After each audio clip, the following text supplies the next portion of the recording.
नमस्कार, स्वागत है आपका के न्यूज में। लोकसभा चुनाव के लिए ऑल इंडिया मजलिस-ए-इत्तेहादुल मुस्लिमीन ने चुनावी जंग का ऐलान कर दिया है। आगामी लोकसभा चुनाव में बिहार के सीमांचल क्षेत्र से अधिक उम्मीदवार उतारने की योजना बना रही है। पार्टी अध्यक्ष असदुद्दीन ओवैसी ने शनिवार को इसका ऐलान किया। ओवैसी के ऐलान से तेजस्वी यादव की टेंशन बढ़ सकती है। असदुद्दीन ओवैसी ने राजद नेता तेजस्वी यादव पर तीखा हमला करते हुए कहा कि बिहार विपक्ष भारतीय जनता पार्टी को नहीं हरा सकता। उन्होंने सारी विश्वसनीयता को खो दी है। असदुद्दीन ओवैसी ने कहा, हम अधिक संसदीय सीटों पर उम्मीदवार उतारने की सोच रहे हैं, क्योंकि मैं जानता हूं कि आप बिहार विपक्ष यानी बीजेपी को नहीं हरा सकते। वहीं ओवैसी ने कहा कि हम आगामी लोकसभा चुनाव में बिहार के सीमांचल क्षेत्र से अधिक संसदीय सीट पर उम्मीदवार उतारने की योजना बना रहे हैं। पिछले लोकसभा चुनाव में हमने एक क्षेत्र में केवल एक सीट पर चुनाव लड़ा था और वह किशनगंज सीट है। उन्होंने कहा कि इस बार किशनगंज के अलावा हम 3 और सीटों पर अपने उम्मीदवार उतारने की योजना बना रहे हैं। अंतिम निर्णय बहुत जल्द ही लिया जाएगा। बता दें, सीमांचल में लोकसभा की 4 सीटें किशनगंज, अरिया, पूर्णिया और कटिहार है। देखिए रिपोर्ट। कई पार्लियामेंट की सीट पर इंशाअल्लाह ताला हम सोच और विचार कर रहे हैं, क्योंकि हम जान चुके हैं कि तुम बीजेपी को नहीं रोक सकते।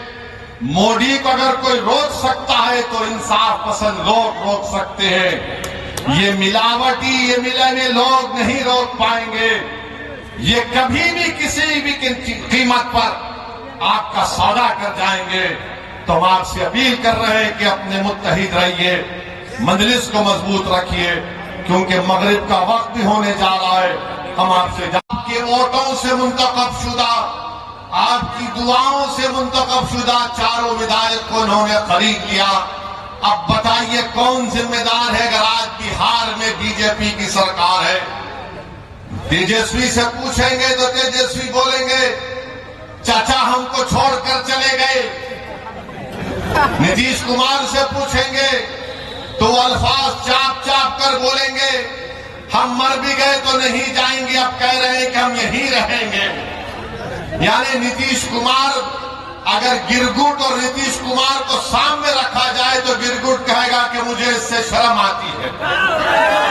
इतना रंग बदलते नीतीश कुमार, सुबह में जो बोलेंगे शाम तक चाचा पलट जाएंगे।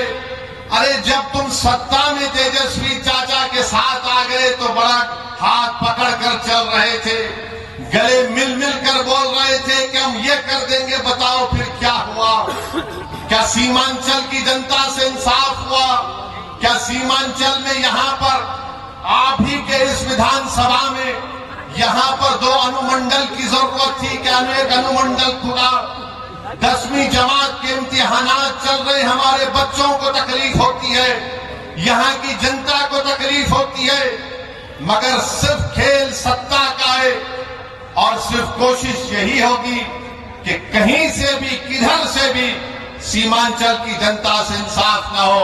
मैं पहले भी आपसे कहा हूं और आज फिर कह रहा हूं मेरे भाई, जब तक अल्लाह असदुद्दीन ओवैसी को जिंदा रखेगा, मैं सीमांचल की लड़ाई लड़ता था, लड़ रहा हूं और इंशाअल्लाह ताला लड़ता रहूंगा।